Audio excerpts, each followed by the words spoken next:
Hi everyone, and welcome back to Uh-Oh, She's in the Kitchen. So for today's video, we are going to learn how to make a one-pot chicken sausage orzo. I'm super excited for this. I found this recipe while I was scrolling on Instagram. It only takes about 20 minutes to make. It doesn't have very many ingredients, so you guys know that I love minimal ingredients. But I'm also super excited because I finally get to try my caraway pot. I finally get to try this beautiful caraway 6-quart pot, so I can't wait to see how it turns out.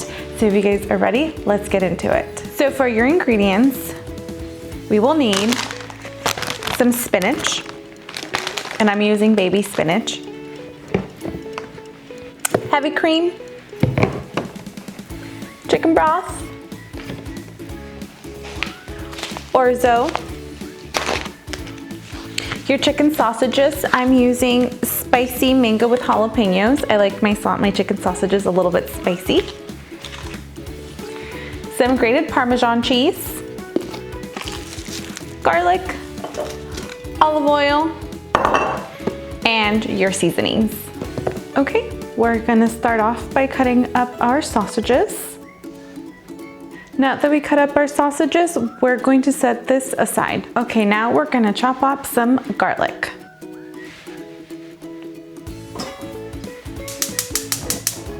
Okay, now we're gonna add about 3 tablespoons of olive oil onto our pan.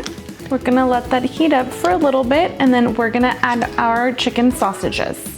All right, we're gonna add our chicken sausages to the pan. We're gonna cook the chicken sausages for about 5 to 8 minutes. All right, so my sausages are cooked thoroughly. Now I'm gonna reduce the heat. I cooked my sausages in medium-high heat. And now I'm going to take the sausages out of the pan and set them aside. All right, now we're gonna add our garlic and our orzo. At this point, you may add a little bit more olive oil if needed, but I think I have enough, so I don't think I need to add any more. I'm gonna add the garlic. I'm gonna give the garlic a little mix.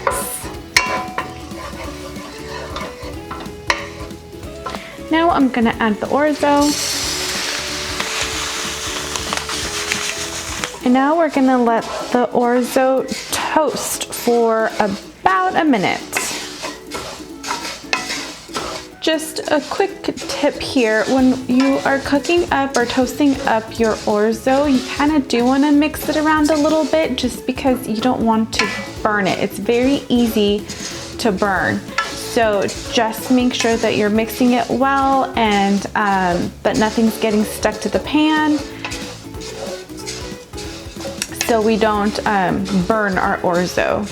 All right, so it's been about a minute and our orzo seems to be pretty well toasted. I'm not sure if you can see it through the camera, but it's getting a nice little golden color to it. So that's when I know that it's ready. All right, we're gonna go ahead and add our chicken broth.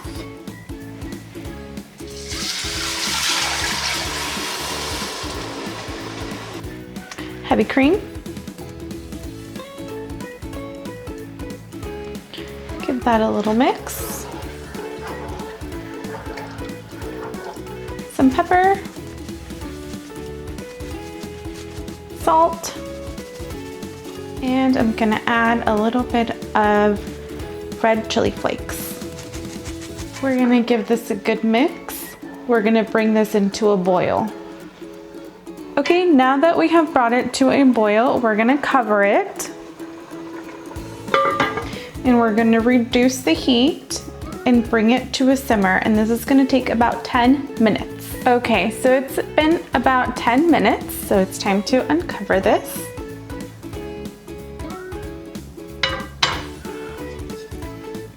Oh, this looks good. Now we wanna make sure we don't overmix it. If we overmix it, this just becomes mush, and that's not what we want.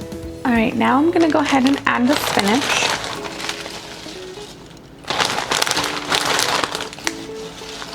And the Parmesan cheese. And you add as much as you want, I guess, measure with your heart. Okay, I'm gonna give this a mix.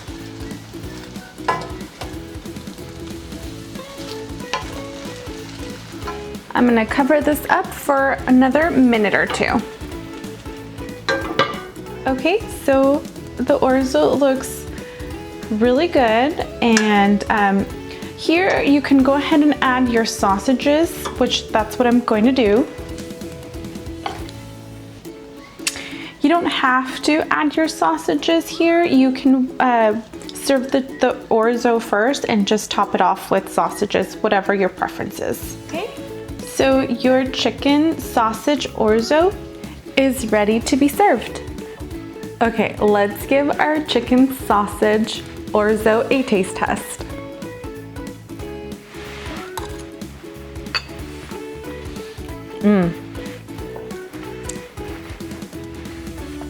Wow, the orzo is creamy. I love the chicken sausages. I love how it gives me a little bit of a kick of spiciness, and the spinach with it is just so delicious. It's such a hearty meal, and it's perfect for busy moms, or if you want to meal prep, anybody that's on the go. It was so easy to make. It really did take about 20-ish minutes to do. I love that the ingredients are minimal. So delicious. Great, great recipe. Well, that is it for my video. Thank you guys so much for watching. This recipe was so easy to make, and I was also so excited to do this recipe because I was finally able to use my beautiful 6-quart caraway pot. Well, I know they call it something else, but I can never pronounce the name of the pot correctly. But I was finally able to try it out. I will be doing more of a thorough review on this caraway pot. So please stay tuned for that. I will also link the video. I did do an unboxing for it. I'll post it somewhere around here so you guys can click on that and check it out. I hope you guys like this video, so please comment, like, and subscribe to my channel, and I will leave all of the ingredients and the measurements down below in the description box. I will also put the person of who I found this recipe from. Again, thank you guys so much for watching, and I will see you guys on my next video. Bye everyone!